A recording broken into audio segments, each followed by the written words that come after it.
What's going on YouTube? Welcome back to another Apex Legends video. Today I want to share my top 10 most important tips that I've learned over the 1,000+ hours that I've played on the game. Keep in mind I did say my top 10, so there's going to be room for discussion in the comments below, as you might have a disagreement with me or I might have left something off that you think is important. Also, these tips are in no particular order, so every tip is important in its own way. Without further ado, let's hop into some tips. First off, I want to say that I'm not going to BS you guys. I'm not going to tell you a bunch of fake crap like, oh, blah, blah, this made me a better player. I'm going to tell you straight up how it went down for me.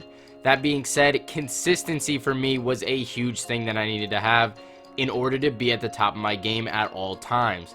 Now, I truly believe that playing every day improves your game, and if you want to tell me I'm wrong, be my guest. Don't get me wrong, there is a lot of good players that can jump into the game after a month off and dominate. But let's be real, that's probably about 0.1% of all the Apex Legends player base. Back in January, as many of you know if you were subscribed to me back then, I went on vacation to California for a week, which meant a whole week off from Apex. Let me tell you, when I got back on, it felt like I was a baby learning how to walk for the first time, and no joke. Not only when I picked up the controller, but when I hopped on Apex, everything was rusty from my movement all the way to my accuracy. Missing whole R99 clips, not even being able to climb the most basic obstacles, and my looting was slower than Gary the Snail. If you know the feeling of playing at your peak potential, then you can attest that it's certainly not after a long break or a night off. So this tip definitely cracked the top 10 for me. This is it right here, folks. If I were ranking these tips in the video based on importance, this would damn near be really close to the top, if not all the way on the top. Everything revolves around movement in Apex Legends. To list off a few, let's start with strafing, for example. The art of moving back and forth to evade enemy bullets. Without it, you're just a sitting duck easily being targeted, but if you implement it into your game, you become insanely hard to hit and it changes your playstyle up dramatically. Another thing that comes to mind is looting. By the way, someone in my comment section back in the day told me that looting isn't that important in Apex Legends and doesn't determine your skill level whatsoever. If that guy's watching this, I want you to know one thing, buddy. You are absolutely drunk, or you were drunk when you commented that, because looting quickly and efficiently is one of the most important aspects to the game and should not be overlooked whatsoever.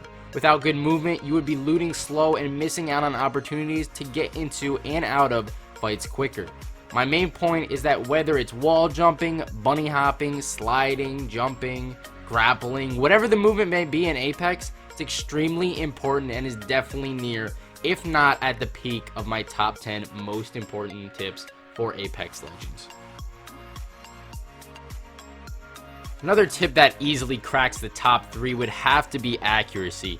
Now you need to learn every single weapon and learn how to use it well. Apex Legends, along with any other battle royale, is not the type of game where you want to be a one-trick pony and be looking for 2 weapons for the entire match. Get into the firing range if you need to and spend hours on end studying and mastering the recoil, weapon sights, and tracking of every single weapon. You'll come out a new man or woman and your game will see tremendous strides in the right direction if you do so. Granted, if you have a previous background in FPS shooters like myself, the transition to Apex might be a little easier than most, but don't get discouraged if you just hop onto the game and it's not too easy for you. Nothing is easy at first, so don't give up, keep working hard, and things will get better. I promise you, good things are to come if you put the time into it. Now this tip will be purely based on preference, and that's the types of weapons that you personally enjoy using in Apex Legends. I, for one, am not one to pick up a sniper rifle in the beginning of games and shoot from long range. I prefer to get right up in enemies' faces and push them with all my speed. Now this leads to my loadouts usually containing an R99, R301, Peacekeeper, Wingman, weapons to that degree. Like I said in the beginning of this tip though, this will be purely based on your playstyle most likely. So if you're more of an aggressive player, then you're probably going to find yourself using most of the guns that I already listed for myself. While if you're more of a passive player, you will want to pick up the long range weapons such as snipers or LMGs. Alright everybody, super underrated tip alert right here. Staying calm actually makes you play 100 times better, I can guarantee you that. Now I know a lot of you may be shocked by this, you raging crackheads out there, but it is true in the long run. Whenever I get angry at Apex, a few things end up happening to me. Number one is that my decision making goes out the window and into my neighbor's dog kennel, okay? I always seem to start landing hot and dying right away because I'm not thinking properly. I'll think, oh, this is the game where I pop off, but yet I do nothing differently from the last game where I died right away. Number two is that I start playing selfishly. What I mean by that is I'll run off on my own and try to wipe full squads by myself, I guess in order to get revenge from my last game when I lost a couple points on my KD or whatever, but this never works out, let me tell you. Trust me, you'll know when you've had enough and need a break from the game. Right before your fist meets your monitor, take a step back and breathe. Maybe come back the next day, or even just take a nice little 10-minute break, get something to eat, get some fresh air. This will reset your mind and your thoughts should be more clear by then. I can already hear the excuses coming from the comment section on how you don't have anybody to play with, or that nobody likes you because you're bad at the game. There's always someone looking to play, and if you can't find anyone, it's because you aren't looking hard enough. People post all the time on Twitter, Instagram, Reddit, Facebook, looking for games, Discord, you name the platform, and people are looking to play on it with you. I guarantee you can find teammates.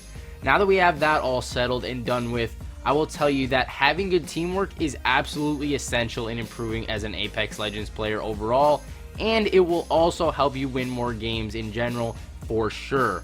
Now, find a group of 1 or 2 people that you have good chemistry with and play together. Make sure you're giving good callouts and sticking together throughout the matches. Even if you lose some games, don't get discouraged. This is way better than playing solos, and who knows, you might make some good friends with someone who is looking for teammates. This is another tip that I'd put up near the top if I was going to be ranking these in order. Having settings that fit your individual needs and wants is crucial to succeeding, not only in Apex Legends, but in any video game. You want to be comfortable playing the games and not feel like the game is playing you. All jokes aside, I've came out with multiple settings videos, including one this season actually, but this should be used as a base, and you should be adjusting your settings accordingly if something feels off. As I always say, you will never find the perfect settings.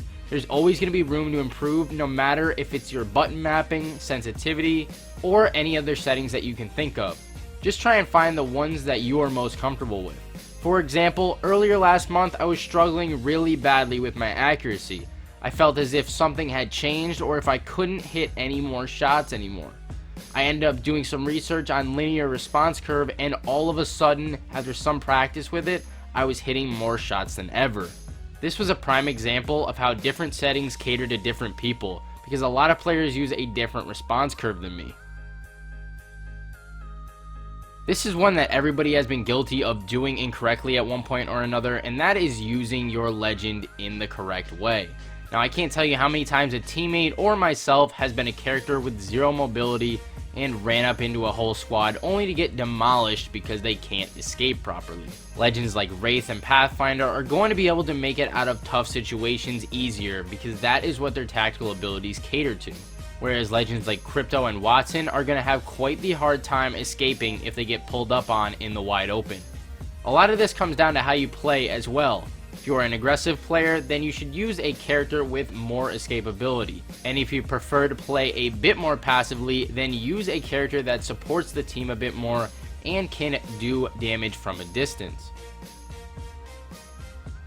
Here it is again, cracking the top 10 most important tips is positioning, followed by good team rotations. Now, first off, on the positioning side of things, gaining height advantage is probably the main one that you're thinking about, but you can also have good positioning just simply by playing cover correctly or using buildings to your advantage. As for rotations go, rotate sooner rather than later so you don't get caught up in the ring and lose a ton of health, or end up getting gatekept by that annoying TTV team that wants to teabag your body, you and your teammates, that is. Now, this is everybody's favorite thing to complain about, and I fall in the same boat most times. Teammates can be absolutely brutal, whether it's their constant pinging once they go down, not grabbing your banner once they finish off a squad, or their constant talking into the mic that sounds like a vacuum cleaner. I know it's hard, but don't let them get into your head. For pinging and the voice chats, there are mute buttons in the menus, but as for them going off on their own and dying or not picking up your banner, these are just things that you're going to have to learn to deal with if you are an Apex Legends player, so be very prepared. We do have a little bonus tip today, and that is personally me prioritizing kills over wins. Now, this one definitely comes down to the type of person that I am and the type of person that I am in Apex Legends as a player. Now, in real life, most of you don't know me, but I like to be quite the entertainer. I'm always trying to make people laugh or do something crazy, and that carries over almost identically into Apex. I play super, ultra, mega aggressive, to say the least, most times, and this is where this tip, if you would call it a tip, comes in. Towards the beginning of the game, I of course would strive to get wins like anyone else does in a battle royale game. But as the time has gone by and we are now in Season 4, the wins matter less and less to me, honestly. I would personally rather go for a crazy clip and have the chance of blowing the game than to play careful and sit in a corner the whole time just to squeak out a 2-kill win. Let me know down in the comments what type of player you are. Do you prioritize kills or wins in the current state of Apex Legends? That's going to wrap it up for the top 10 most important tips and tricks I have to give you after I personally have played over 1,000+ hours of the game. If you guys did enjoy, make sure to drop a like, subscribe if you're new, and it's been Sweat. I'll catch you in the next one. Peace out.